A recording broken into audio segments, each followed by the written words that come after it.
Hello guys, welcome back sa ating channel. So in this video, i-update ko lang kayo sa naging trades natin nung September. So medyo matagal-tagal akong hindi nakapag-update kasi medyo naging busy and um, ngayon lang ako nakapaggawa ng video. Pero ayun, i-discuss ko pa rin sa inyo kung paano natin kung ano na yung update sa trading account natin na $20 lang yung kapital and kung saan tayo nakapag-profit ng malaki and saan tayo nag-loss.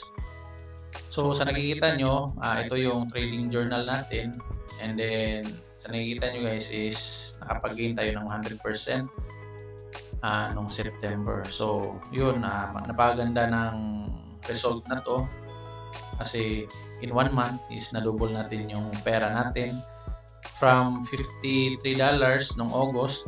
So, ngayon naging 107 na siya. So, ayos guys, maganda. Maganda yung naging result ng trading natin. So, nakapag 13 trades lang tayo nung September, which is maganda pa din. Kasi, ibig sabihin is hindi tayo araw-araw na nag-trade. And then, yung winning percentage natin is 62%. So, maganda pa rin yan since above 50% siya. And then, yung highest gain natin is 32%. Yung biggest loss naman is 10% or negative 10%. So far, masabi kong napaganda ng performance natin is nung September. So dito makikita nyo guys is 0% yung profitability natin sa long position. Nakapag 4 trades tayo ng long and wala talaga, hindi talaga tayo nanalo. And then dito naman sa short is nakapag-gain tayo.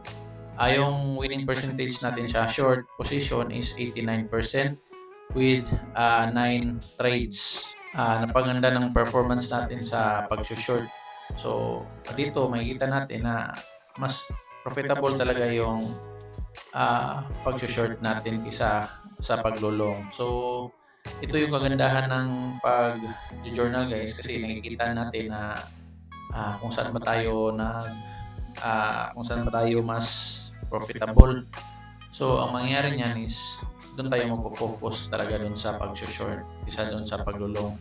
And since naman ngayon, hindi pa naman confirm talaga na nasa bull market na tayo. So, mas maganda talaga na nag-short lang tayo. Kasi, di natin, minsan kasi, or most of the time kasi, yung market, minsan, tataas siya, and then, bigla na lang babagsak. So, kaya, mas, na-realize ko na mas maganda talaga na mag-short since hindi pa naman talaga confirm na nasa bull market na tayo. So, dito guys, papakita ko sa inyo yung mga trades natin noong September. So, ito yung mga trades na kumita tayo ng malaki dito sa Acro, then sa Perp, yan, so 30%, and then dito rin sa kay TRB, yan, nakapag 31%. So, ito may maliit, 0.15%. So, anong nangyari kasi dito is kinlose ko na siya kaagad nung nakita kong hindi maganda pala yung naging setup ko. Kaya 0.15% lang to. Hopefully na maging ganito pa rin yung yung performance natin this October and the following months pa para naman tuloy-tuloy din yung pag-grow ng pera natin. So, sa ngayon, nag-times 5 na yung capital natin guys from $20 to $107. So, not bad. In 5 months, na times 5 natin yung pera natin. So, dito naman sa October, ito yung mga naging trades ko so far. Dito si Perp. So, yung first trade natin ng October is talo tayo ng 7%. But, nung mga sumunod naman is panalo naman tayo. Kaya, mas nalagdagan pa yung profit natin. So, up 10% na tayo mahigit this month of October guys. So, papakita ko lang sa inyo yung trades ko dito sa ito na lang yung GFT. Papakita ko sa inyo kung paano ko to nahuli. So, dito makikita natin nag-place ako ng resistance dito since meron siyang ano dito, yan, itong ano 'to, 'tong candlestick na 'to. Ito yung binasihan ko na resistance niya. Kasi makikita niyo yan dito sa 4 hours, eh. Yan, yan sa 4 hours makikita niyo siya na ano, medyo naging valid yung ano niya, yung,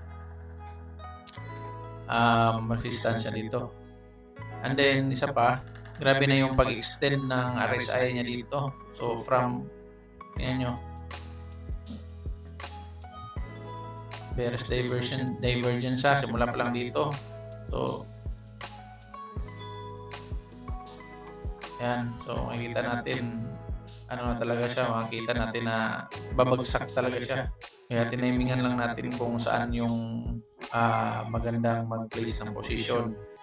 Kaya nung na-break niya itong ano, itong MA20 na 'to, so ayun, pinasukan na natin kaagad. Since ayun nga, meron na tayong tatlong confluence, itong bearish divergence na 'to, itong resistance, and then yung cross niya sa MA20. Kaya pinasukan na natin, and then yung naging target profit natin is dito sa support niya. Since nag-plot ako ng support dito, yan, makikita niyo naman din diyan yung previous resistances niya. Yan, so tamang-tama talaga na dito din siya na bounce.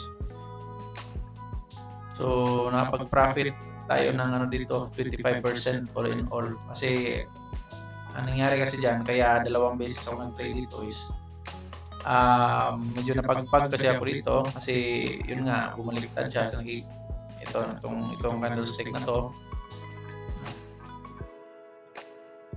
Itong candlestick na 'to, bumaliktad siya bigla kaya napagpag ako.